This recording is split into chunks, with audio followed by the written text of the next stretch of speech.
Hello everyone, and welcome back to yet another episode of GDTheories. I don't know how I'm still keeping this series alive, but I am, and they're getting like 10 views each, gosh darn it, so I'm gonna do it because it's something I'm proud of. Today, I will be talking about two levels, Espionage by Subwoofer and NeoN 18 by XenderGame.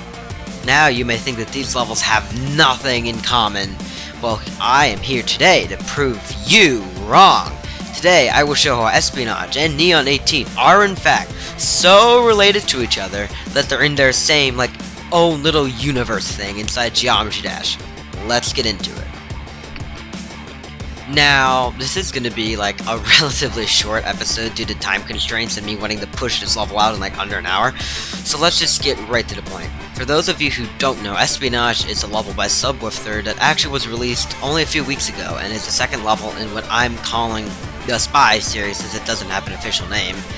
This includes Megalodon as the first level and Espionage as the second. Subwoofer actually has intros on his channel that give you more information about it if you're interested. I highly recommend you check them out. They give a lot of insight into the levels. Now, back to the topic at hand. How does this relate to Xender's universe, or as I'm calling it for simplicity, to ZCU? Haha, I'm so funny. Simple. You know how cube stories throughout the times often have cubes portrayed without hands, just these little square things, how they're seen in the editor, actual icons? Here's several famous example of one. For example, the Walking Cube series is for one. Another is, Legends by Mega Falcon. The Legends series actually doesn't have cubes with hands at all throughout the entire thing.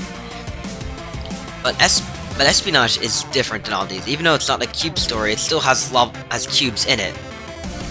And even though the cubes are a minor detail, they still indeed do have hands and are some of the only, cases of them having hands in the entire game. So, how does this relate to the ZCU? Since there are no cubes in it, there's only the bosses and Xender himself, which is this weird cat hybrid thing. Well, you're right, there are no cubes in it. Pretty exactly. The levels that make up the ZCU, a cube is not seen one time, except for here, this little cutscene in NeoN 18, which I'm placing money on, is in the ZCU. It's in the main timeline. That's actually coming up in a future video sometime. Well, in the future, I don't know yet. But this little cutscene clearly shows two cubes without cubes, or hands, I guess. No other levels, or very few levels, not even ones that make sense, like the Walking Cube, since, they have the guns, they have the radios. It would make sense for them to have hands to hold them. None of them use cubes with hands.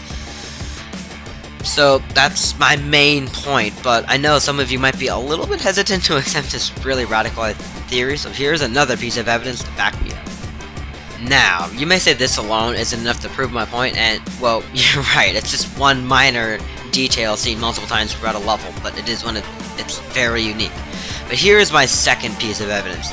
All throughout the level, you can see kind of older looking, standard apartment houses, French architecture. Okay, big deal, it's Paris. That's kind of what it is. But you also notice an unusual amount of skyscrapers scattered throughout as well. And right here, right before and when the cube jumps into the river, you can see a lot of skyscrapers in the background, both there and in the balcony scene. Now, looking at an actual map in the real world, real life Paris has very few skyscrapers, while this Paris seems to have hundreds just scattered along the river. So, what happened here? Why are there so many skyscrapers?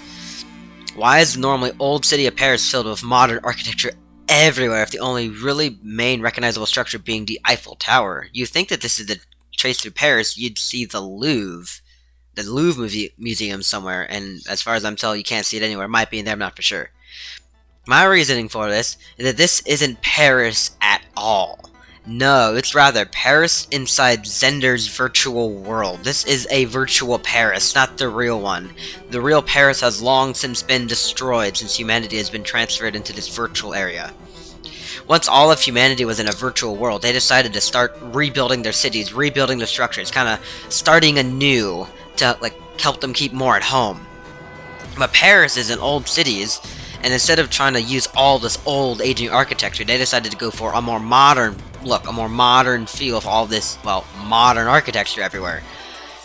well, keeping some old textures scattered around, architecture scattered around to remind them of the old days, and key monuments like the Eiffel Tower, but giving it a major overhaul anyways. That's right, Espionage is in fact the tale of a virtual city long before the boss theories even starts. It's humanity rebuilding, humanity coming to terms with their new environment, improving, evolving. And I have another theory on this level and the ZCU.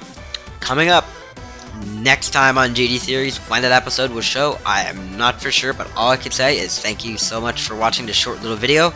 I hope you enjoyed it. It is very rushed, and this took me a lot of stress to push out in this short amount of time. So thank you for watching. If you liked it, if you liked it, subscribe and like the video if you'd like to see more dumb videos like this in the future. I'm gonna stop talking now, and peace.